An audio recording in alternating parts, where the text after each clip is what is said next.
The fence was made of wire and iron and time, sagging in places, rusted at the posts. It held the shape of something once meant to keep the world in order. Now it just kept people out. She stood with the children pressed around her legs, 4 of them bundled in second-hand coats, their breath puffing in clouds against the pale hush of morning. The baby whimpered, rubbing his nose into her collarbone. She bounced him gently, more from habit than hope. The other 3 were quiet. They had learned silence too young.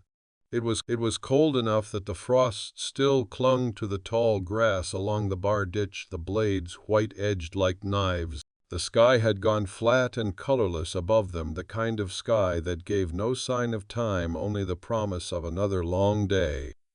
Her boots were thin-soled and soaked. She shifted from foot to foot, trying to keep the numbness at bay. They had been standing there since before dark. She hadn't meant for it to be all night. But after the sun went down and no one came out, she didn't know where else to go. The truck was dead. She'd used the last of the gas just getting here.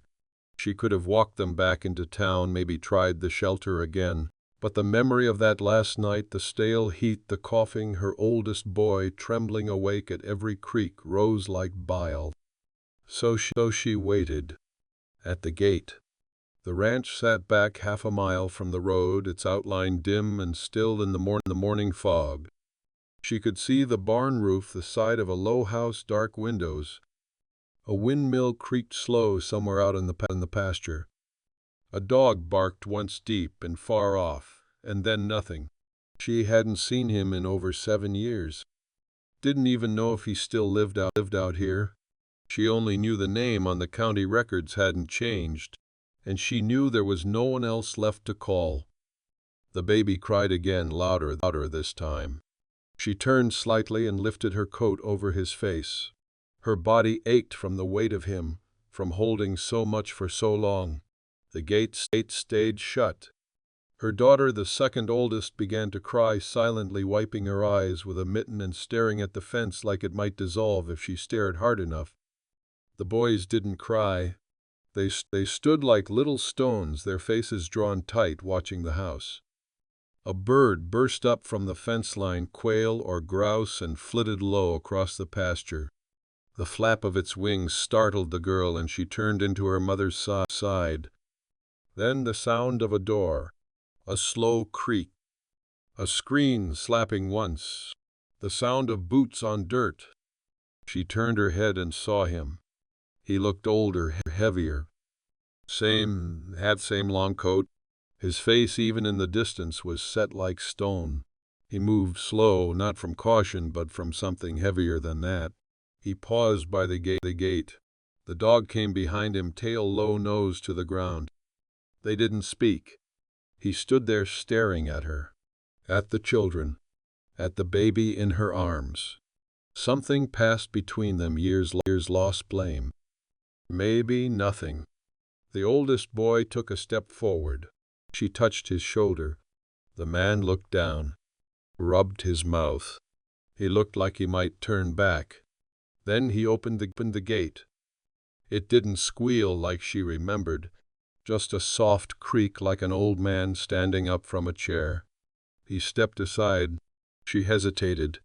The children looked up at her unsure. Her body resisted as if the earth itself didn't trust it.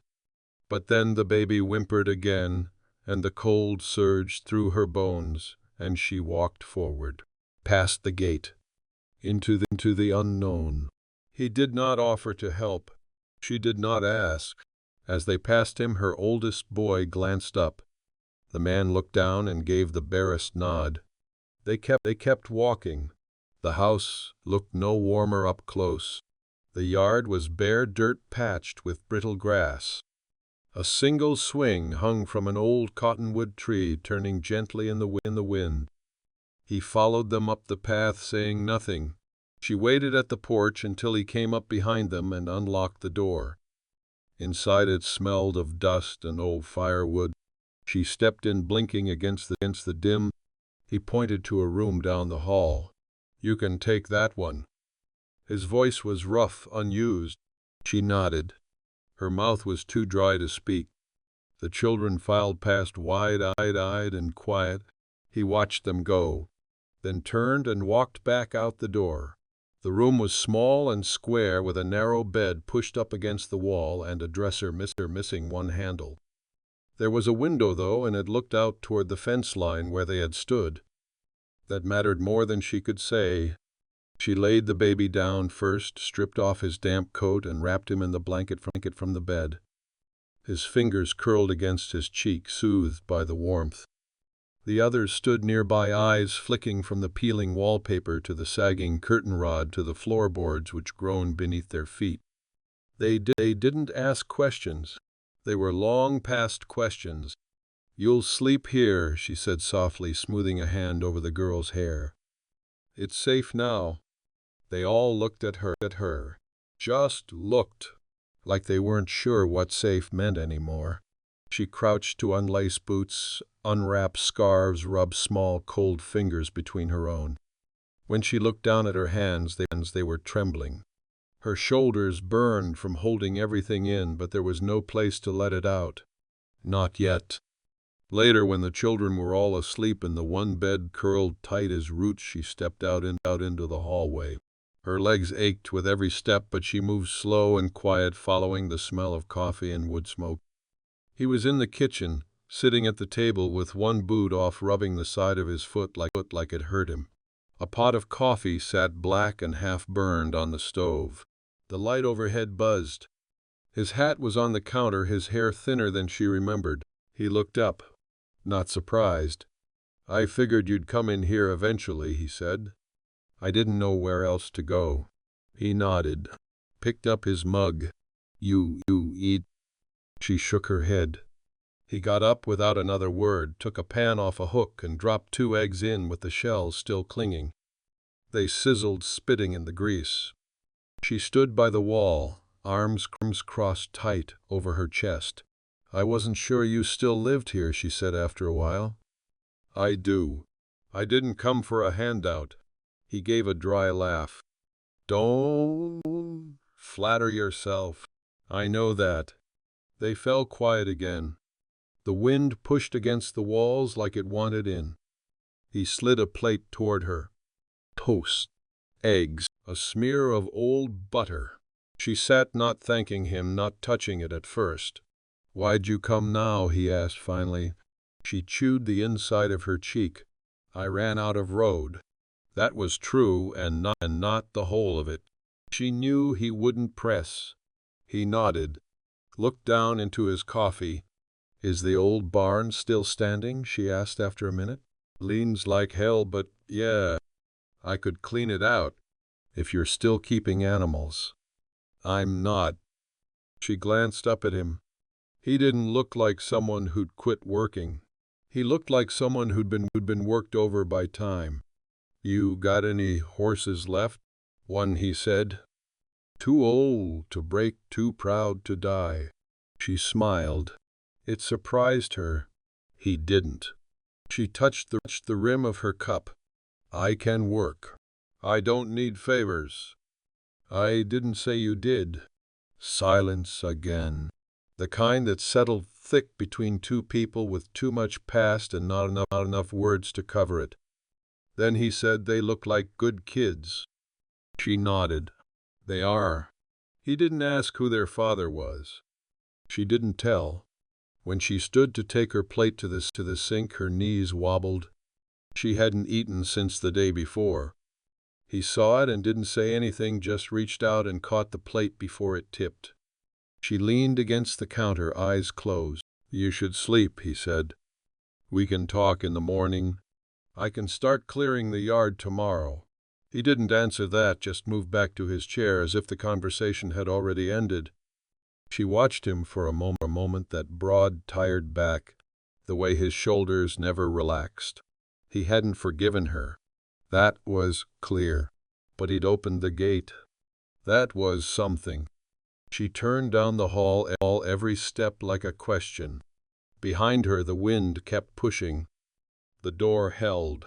If mercy still matters to you in a world that often forgets it, subscribe and follow these stories of endurance and grace. The next morning broke slow and colorless, the sky the shade of old wool.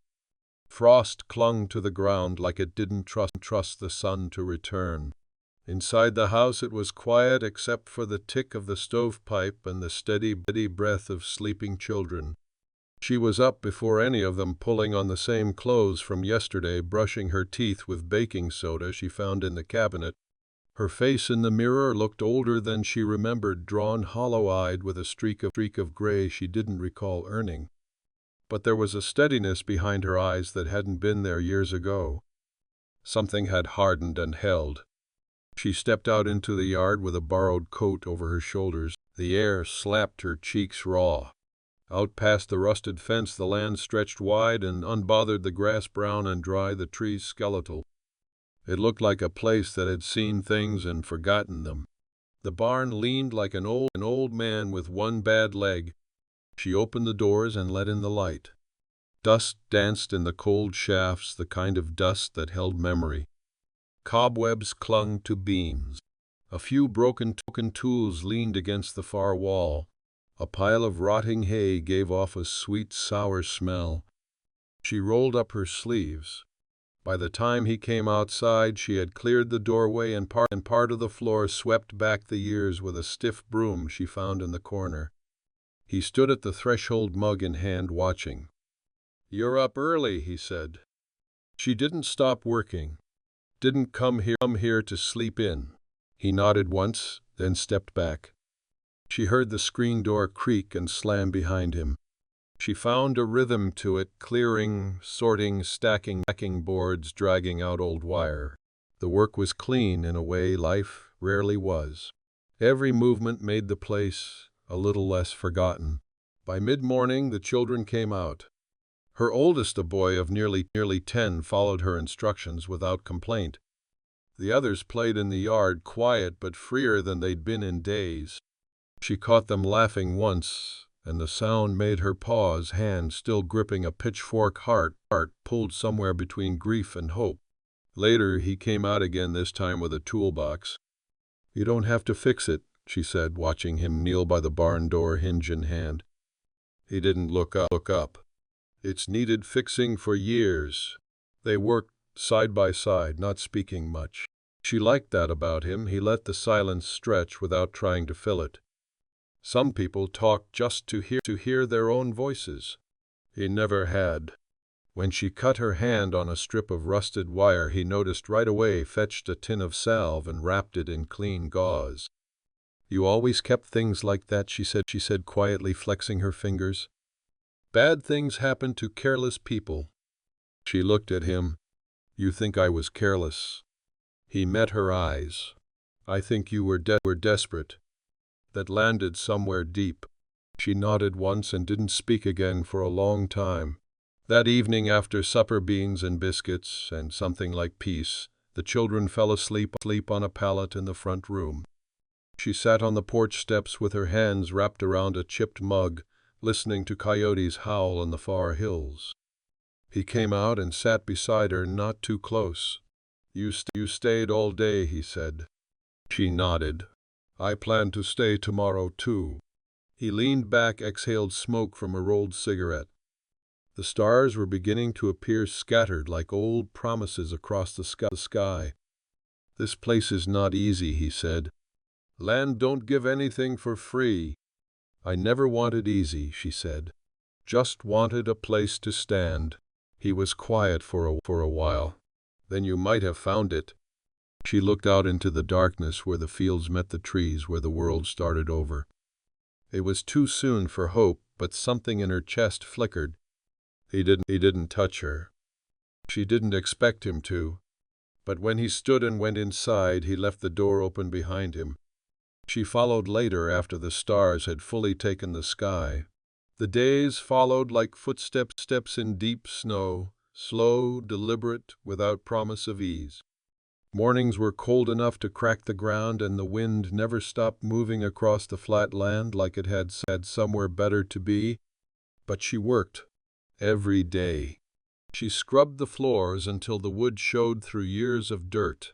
She patched the clothes the kids had outgrown and mended the holes in the barn roof with salvaged tin. The work wasn't for gratitude. It was survival. If she didn't keep moving, she'd start remembering, and that would wreck her worse than any winter. He didn't talk much. He never had. But he started leaving tools out for her, the kind she might need next. A hammer on the back porch. Gloves folded on the fence post. Once a sandwich wrapped in wax paper on the windowsill of the barn. He never said it was for her. She never said thank you. But it settled between them like something beginning. The oldest boy followed the man when he could, asked about the windmill, about how to tell a good fence line from a bad one. The man answered him like he was someone worth teaching. That alone made something in her heart soften. She began to see the ways the man had changed. Not in the lines on his face, but in his slowness, the way he stood at the window longer than he needed to. She caught him watching the children one evening while they built a crooked snowman in the yard. Not a smile exactly, but something like it. Still, there were nights when he didn't come in for supper. She'd hear him out in the shed splitting kindling or fixing something that didn't matter. There were years between them, and silence was still safer than whatever waited in the spaces they hadn't spoken about. Then one evening she found the photograph. She was looking for blankets in the hall closet, and it slipped from between two old towels. A worn, faded thing. The edges curled from handling. The faces were younger, his and hers, and a baby that never made it past her first winter. She sat down right there on the floor, holding the photo with both hands, breath caught tight in her chest. He didn't come down the hall, didn't say her name. But later, when she brought the picture into the kitchen, he was there, sitting at the table like he'd been waiting. She set it down between them. "I didn't know you still had it," she said. "I don't throw things out that matter." She looked at him. Really looked. "I thought you hated me," she said. He didn't flinch. "I did. For a long time. And now," he breathed in slow, "let it out. Now I just don't know if I should come after you. Or been glad you left." The wind hit the side of the house, and the lights flickered once, then held. She folded her arms. "You don't get to talk like you were the one left behind. You took off with no note, no word. You didn't even tell me about the baby." "I was alone," she said. "You were halfway to dead with grief and whiskey, and I was drowning right beside you." He looked away, jaw tight. "I didn't leave because I wanted to. I left because we were burning down, and I had nothing left to hold." He nodded once, slow. Then again, like he was trying to make sense of it in his bones. "I used to see you," he said quietly, "on the road in town. A woman with dark hair. I'd looked twice. Always thought maybe I'd turn a corner and find you there." She bit the inside of her cheek. "You never came," he added, eyes fixed on the table. "I didn't think you'd open the gate." He gave a short breath, almost a laugh. "Neither did I." They sat there for a long time, the past thick between them like smoke. Then he pushed back from the table. "I still don't know what this is," he said, "or what it's gonna be." "Me neither. But you're here." "I'm here." He nodded once. That was all. And for the first time in years, they both stayed seated. No one ran. No one raised their voice. They just sat there, two people bound by things broken and unspoken, trying not to ruin the chance they never thought they'd get. Snow came early that year. Not a dusting, but a full blank silence that fell overnight and buried everything sharp beneath it. The children woke wide-eyed and breathless, their noses pressed to the cold window pane, watching the world turn soft and white. She stood behind them, arms folded, shoulders aching from sleep. The baby gripped her hip and babbled at the storm like it was a visitor he meant to charm. The man was already out in it, coat flapping in the wind, shoulders hunched against the weight of winter. She watched him cross the yard toward the barn, the snow climbing up past his ankles with every step. He moved like he always had, purposeful, unhurried, like time would bend to him if it needed to. She pulled on her boots. The wind slapped her in the face as soon as she stepped outside, sharp as wire. The air was thick with the smell of cedar smoke and ice. Her breath came hard, but it felt clean. She found him in the barn, checking the beams, testing the doors, making sure the roof would hold. His hands were red with cold, the skin at his knuckles cracked. When he saw her, he didn't stop working, just said, "Roof's better than I thought." She reached up and tugged the tarp straighter over the back wall. "Because we fixed it." He gave a grunt. Approval, maybe? For a while they worked in tandem. No need for words. The snow piled up outside, but inside the barn there was motion, warmth, a steadiness she'd forgotten existed. "I got a letter yesterday," he said without turning. She paused. "From who?" My sister." He set down a crate. "Said she heard you were back." Her mouth went dry. "She said some things." "Asked questions?" She waited. "I didn't answer," he added. She breathed out slow. "Thank you." He looked at her now. "I don't want people deciding for me." "Not anymore." She nodded. That meant more than any promise.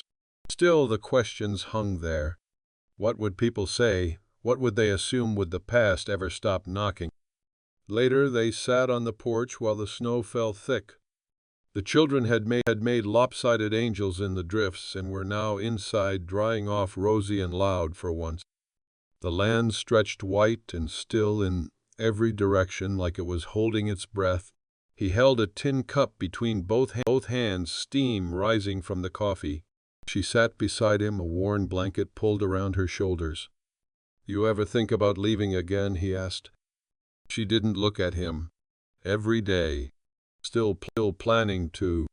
"No." He was quiet. She turned. "I'm not the same woman who left." "I know. I'm not perfect either. I'm tired. And I've got scars." He looked straight at her. "So do I." The snow muffled the world around them like even the wind was listening. "I keep waiting for the other shoe to drop," she said. "Like maybe this is just something we borrowed and it'll be taken back?" He shook his head. "It's not borrowed. Not this time." She leaned into that just a little. "Not much." "Enough." Behind them, the baby laughed loud and sudden. The sound rolled through the house and out into the yard. He smiled. She saw it this time. And in that moment, with the snow still falling, and the woodpile stacked high, and the door behind them open just a crack, she believed for the first time in years that they could stay. Not just survive. Stay. The thaw came slow. It always did out here, dragging winter behind it like a wounded dog. Snow turned to slush, then to mud. The road rutted deep and the roof leaked in places they hadn't patched. But the days grew longer and the lights stayed a little later on the porch, warming the old wood like a held breath finally let go. She found herself waking before the sun, not from fear but habit.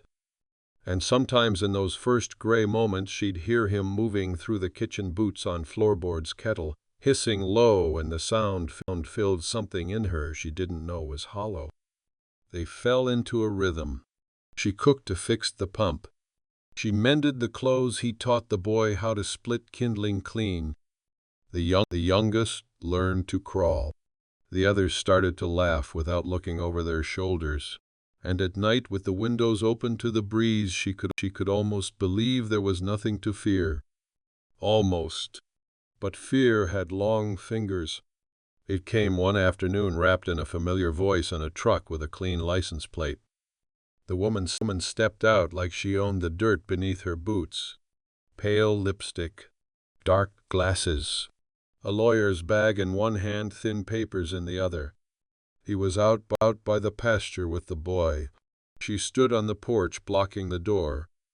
"I'm here to talk about custody," the woman said, voice sharp as glass. "The children aren't safe here." The woman didn't flinch.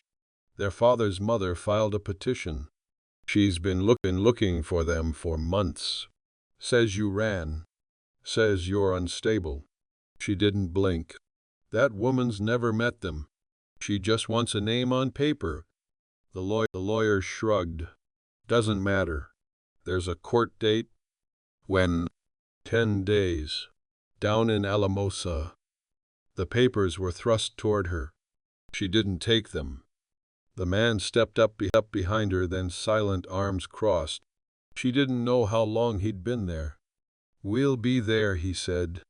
The lawyer glanced between them, lips tight.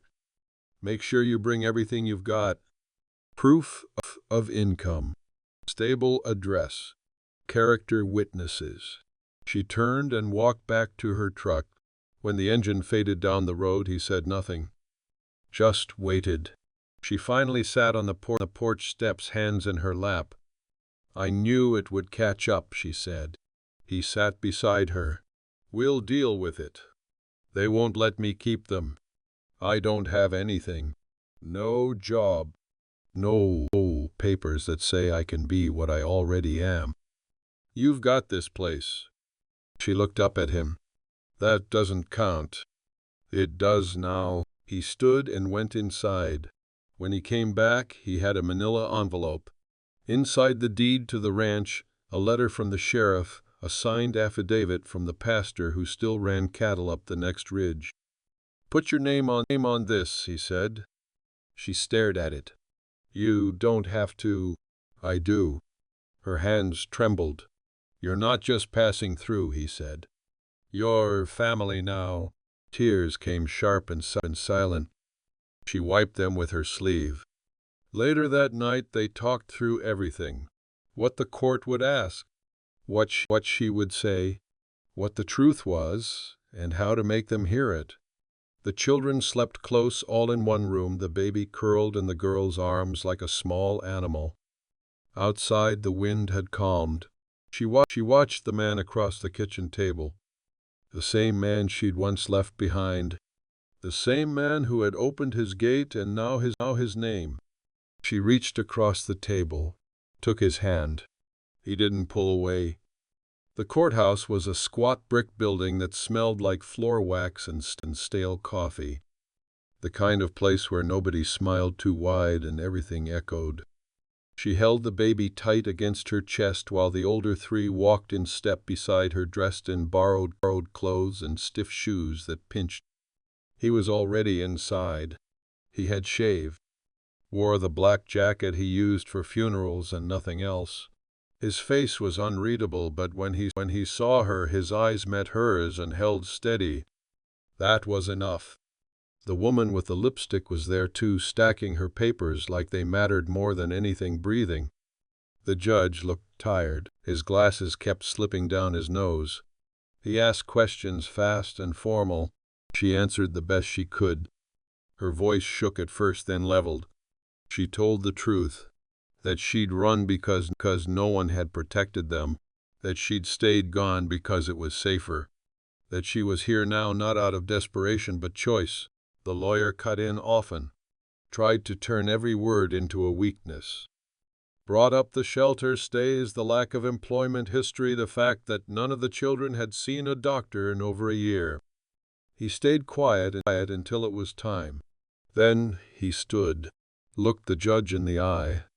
He told them about the ranch, the repairs she'd made, the early mornings, the long days, the way she'd held the whole thing together with nothing but grit and tired hands.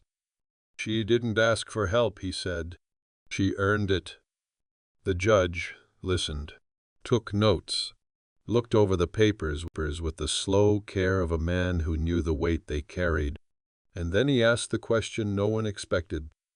"Are you two married?" Silence filled the courtroom. She opened her mouth, closed it. "No," the man said. The judge looked up. "Are you planning to be?" The man didn't hesitate. "Yes." She looked at him, breath caught in her throat. Not a proposal. Not a gesture. Just a fact. The judge nodded. Good. It'll help. The decision came 2 hours later. Custody granted. Full rights restored. The case closed. When they stepped out into the sun, it was high and gold and blinding. The baby laughed. The others whooped and ran ahead down the steps like they'd been let out of a cage. She stood still, papers clutched in one hand, the other shading her eyes. He turned to her. You okay? She nodded. Then she looked at him. Really looked. You meant it. He raised an eyebrow. Which part? She stepped closer. The marriage. He studied her for a second. Then quiet and sure, yeah. I did. She let the silence sit for a moment, let it settle between them like dust after a storm. Then, all right. She smiled, the kind that started deep. Let's do it. He smiled back. Just barely. But it was real. They didn't kiss. Not there. Not yet. But his hand brushed hers as they turned toward the truck. And this time, she didn't let go. The kids were already climbing in, shouting over each other, laughing like they didn't know what fear was anymore. She looked back once at the courthouse, then forward toward the road home. A new kind of future waited there. Spring came in fits and starts, like something testing the air before stepping inside. The wind still carried a bite, but green shot up through the frost-bitten ground, stubborn and bright. Birds returned to the cottonwoods. Calves were born down the valley. And on the ranch the days turned full with work and noise and the sound of children learning how to belong. The wedding was quiet. No dress. No church. Just a short walk up the hill behind the barn, where the prairie opened wide and the sky felt close enough to touch. He wore the same black jacket. She wore a skirt that had been folded in the bottom of a box for years, ironed that morning with a hot pan. The kids stood close, holding wildflowers. The oldest boy carried the ring, a plain silver band, nothing fancy but solid. She'd carved his initials on the inside with the point of her sewing needle. The pastor spoke only what was needed. No flourish, no sermon, just a few words about choice, about endurance, about how sometimes love shows up as a gate swung open. When he asked if they promised to stay, they both said yes at the same time. The man took her hand like he'd been holding it for years. And when he kissed her, it wasn't soft or shy, it was firm, like a seal pressed into wax, like something made official. Later they ate cake on the porch. It was lopsided and too sweet, and the baby smashed his hands into it with a squeal that made them all laugh. The wind tugged at the edge of the tablecloth. The dog barked at a cloud. A neighbor dropped off a sack of sugar and a note that read about damn time. That night, after the kids were asleep, she stood at the window in their room now, and watched the dark spread across the land like ink in water. He came up behind her, wrapped his arms around her waist, rested his chin on her shoulder. You think it'll last? She asked. I think we'll last, he said. She leaned back into him. That's enough. In the dresser drawer sat a folded drawing from her daughter, a house with 5 windows and smoke curling from the chimney. In the corner, 6 stick figures stood holding hands. One of them had a cowboy hat. The ranch wasn't fixed. The fences still leaned. The roof still moaned in the wind. But it held. And they held too. The days were still long. The work still hard. But now, when she woke before dawn, she reached out and found him there beside her. And when the wind howled at the windows, it only reminded her of how far they'd come. She had no souvenirs, no photo albums, no old letters saved in boxes, but she had the sound of the baby's breath in the quiet, the weight of his hand in hers, the memory of the gate swinging open in the cold. And she had tomorrow.